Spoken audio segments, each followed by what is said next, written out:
How's it going, everybody? I'm the BTC Reaper. My goal on this channel is to teach you how to reap the rewards of trading, whether price is going up or down. Let me know what you think of the audio in the comments down below. We got a new mic, so let me know how you think it's working.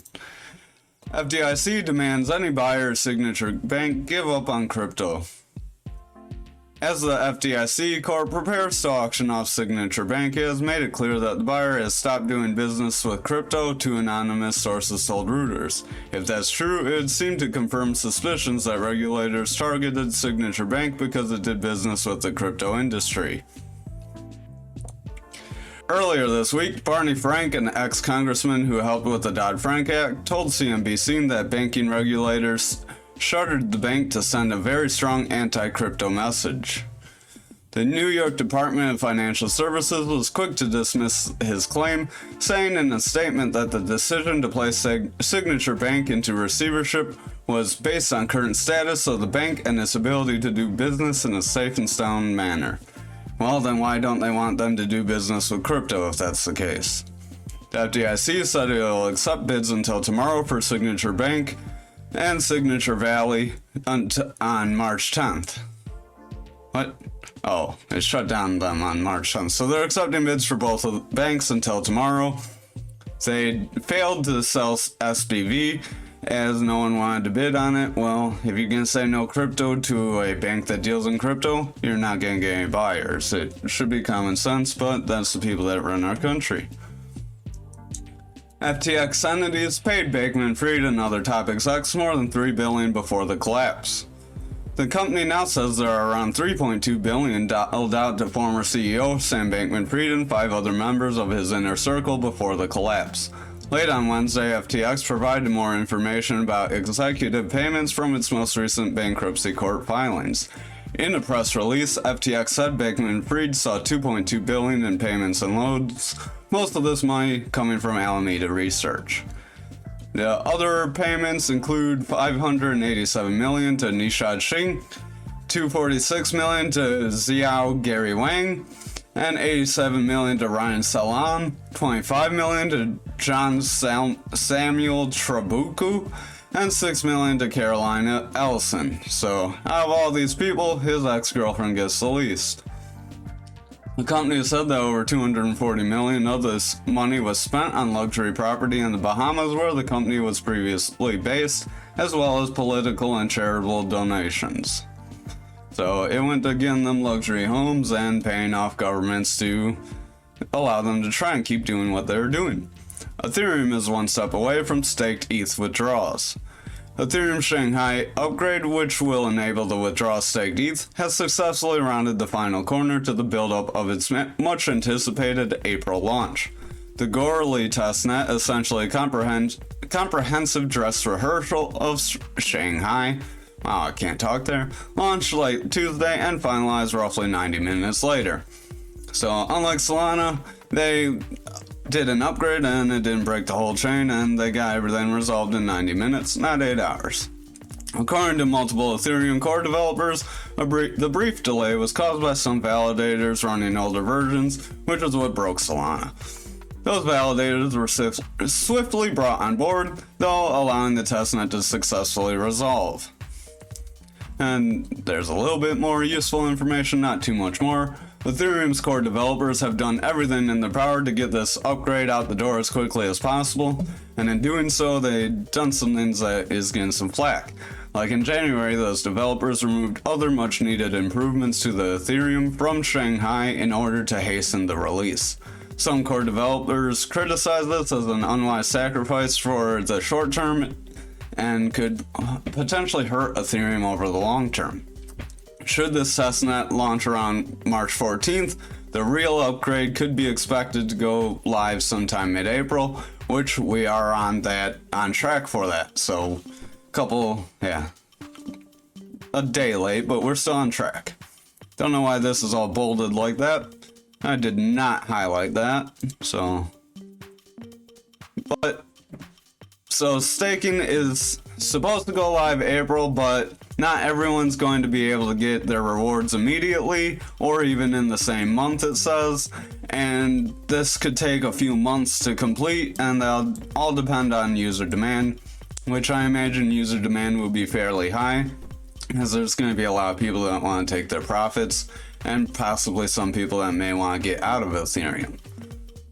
So on to our final article. Tether stablecoin market cap now doubles USDC after SVB CAS. Tether stablecoin market cap swelled to nearly $75 billion on Thursday morning, with the highest level since May 2022. USDT's market cap is almost twice that of USDC now. In March 2020, USDC had a market cap of roughly $564 million. Today, that figure is $37.7 billion, and that's after a widespread collapse and people jumping out. So, and there wasn't like any mention of JED or any other stablecoins. Didn't say they were taking hold very well, but I did see previous articles that JED was doing very well. That's a Cardano stablecoin, but naturally USDT's been around longer, so it'll get more attention. So onto the charts on the daily. We've got this bear flag on lower time frames. We're going to talk about the volume profile though. We haven't talked about that in a few days. We are right against the value area high, this red line here, just on top of this resistance line as well. So double confirmation of that resistance. We are likely, since we are here and not able to break through, we're likely going to drop down to our point of control, which is this blue line here. And if we do not make a bounce off that, it would be likely we come down to the value area low, which is the green line, before ultimately possibly making a bounce up. So that's how this pattern, this volume profile could be used to trade somewhat. The stochastic's heading down, RSI is trying to head up, momentum's coming down, money flow made a pretty decent bounce, but our momentum wave still looks like it wants to curl out from us. Over on our 4 hour, momentum's getting pretty weak. If we get any kind of a high and this does not get up here, we could still have a bearish divergence there. Stochastic's trying to run up, money flow is dead, VWAP is about to come out, and our RSI doesn't really know where it wants to go right now. If we look at the 2 hour, you can see this flag a little better. This flag's likely to bring us down around this 23.2 level. RSI is pretty flat here. We did get a little bit recovery the last few candles back there. Stochastic's trying to head up, but we're making lower highs, even though we're getting newer highs on price, or same highs on price, so we're setting up a bearish divergence here. Momentum waves looks like it wants to curl out. Money flow is generally in the green, however it looks like it's starting to waver. VWAP, same situation where we are bullish but it is coming down, so I'd be a little cautionary. If we take a peek on the 1 hour, we are getting a bearish cross, so that could bring us down. VWAP's kind of dead here. Momentum is kind of stagnant. We had a bearish divergence. It didn't really take us down too far though. Stochastic's getting a pretty big divergence, and our RSI is running up even though we're losing strength on it. So I'd say with this money flow coming out, we're overall generally in the bearish trend right now. Over on graph, wow, nice swing back up to above support. So hopefully we can come test it and actually make this support this time, and it won't become resistance. But we have broken this resistance again. Stochastic's kind of bending, RSI is trying to head up, money flow is looking a little better than Bitcoin, VWAP's kind of flattening out. Our momentum had somewhat of a curl. It looks like it's trying to straighten out a bit, so we're looking a little more bullish here than Bitcoin. We did move up 3 times as much as Bitcoin. Really the best one on the list besides this 3x token, which that moves 3 times as much as Bitcoin. So that's the only reason it got that kind of move. RSI is heading down. Stochastic has a bearish divergence. We're getting newer highs with lower highs on Stochastic. Money flow's coming out, so might be a good time to take profits. If you were worried about not taking profits before, might be a last chance, as with the money flow coming out, we may break this support. Not necessarily going to happen though. 2 hour, VWAP's weak.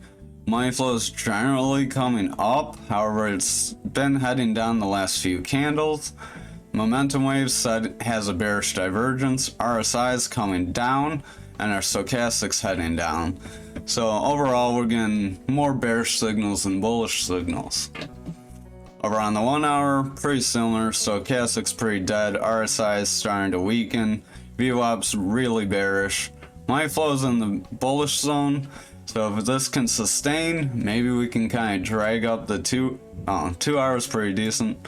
But if this money flow starts to curl down on the 1 hour, I'd be a little leery. With the money flow still being pretty green here, it may set us up for a decent bounce. We did get a red X and that didn't manage to drop us lower, so that is a positive sign.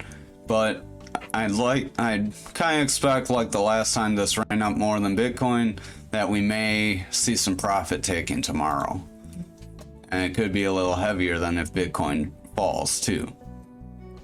XRP is trying to head up. We're still carving out this shoulder though, so I wouldn't really call us safe from it. Money flow is trying to head up pretty sharply on the daily here. Momentum wave's trying to head up. Our VWAP's in the bearish zone, stochastic's falling, but our RSI is trying to head up. So we're getting a lot of mixed signals here on the daily. Over on the 4 hour, stochastic's heading up, our RSI is heading up, momentum's heading up, money flow is heading up, and our VWAP is heading up. So the 4 hour are looking pretty good after bouncing off the bottom of this channel, which could suggest we could see another breakout once we get to the top. On the 2 hour, money flows tried to break bullish, however it got rejected, so I'd watch this closely, especially with the momentum wave peaking the way it is. It could start to curl. Stochastic looks like it could start to fall, and our VWAP is starting to kind of come down, so I'd be a little cautionary. This pump may not sustain if we don't get some momentum and money flow here. The 1 hour is about to make another attempt to break, so if this 1 hour can break, look for it to hold and then carry into the 2 hour, and then we could possibly get that move.